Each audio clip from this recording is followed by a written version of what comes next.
sikreto na malagong halaman or ng herbs ay diligan nyo ng ihi. Totoo yan. Oh, correct me if I'm wrong yung mga farmer dyan. Dinidiligan nyo ng ihi, no? Kaya ganito kalago. May nakapagsabi lang sa akin. Pero tignan mo ito yung herbs ko. Ang lalago. Binili ko na siya, nakapat na siya. Kasi ngayon, magre-repotting ako. Ganito pa siya nabili, naka-plastic siya ng pot. And ililipat ko siya sa malaking pot like this. Ito nalipat ko na siya. Ito ay mint. Ang lago niya, di ba? Kasi may ihi yan. Tingnan mo naman yung aking rosemary. Ito hindi pa siya nare-repot. Ipapatong ko lang to dito sa pot.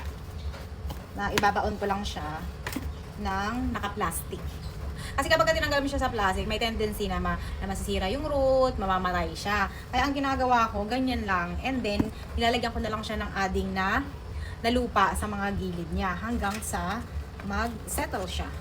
And then, so far naman, nabubuhay naman siya. Katulad ng aking nabili din ng gano'n, nabili ko rin siya sa plastic. Nakatulad ng ganito. Hindi ko rin siya tinanggal. Ito yung mga kalamansi ko. Yung lemon pala, yung kalamansi. Nabili ko yan nasa plastic, pero tinanim ko siya dito sa malaking pot. Hindi ko tinanggal yung plastic, binaon ko lang and then nag-add lang ako ng soil. Katagalan naman kasi matutunaw naman yung plastic niya. So, okay lang yan na ganyan.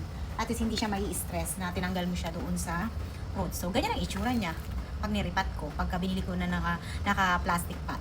Ito naman yung onion leaves. Pinaugat ko muna siya sa tubig. Tsaka ito yung kinat ko. Nakalimutan ko kung ano yung pangalan nito, pero yung gumilay ko nito tapos nilagay ko siya sa tubig.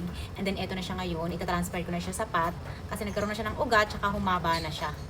Itong dalawa, pagsasamahin ko siya sa isang pot. O ganyan na siya. Antayin natin siya na magkadahon ha. So ayun, tanim-tanim lang para may anihin.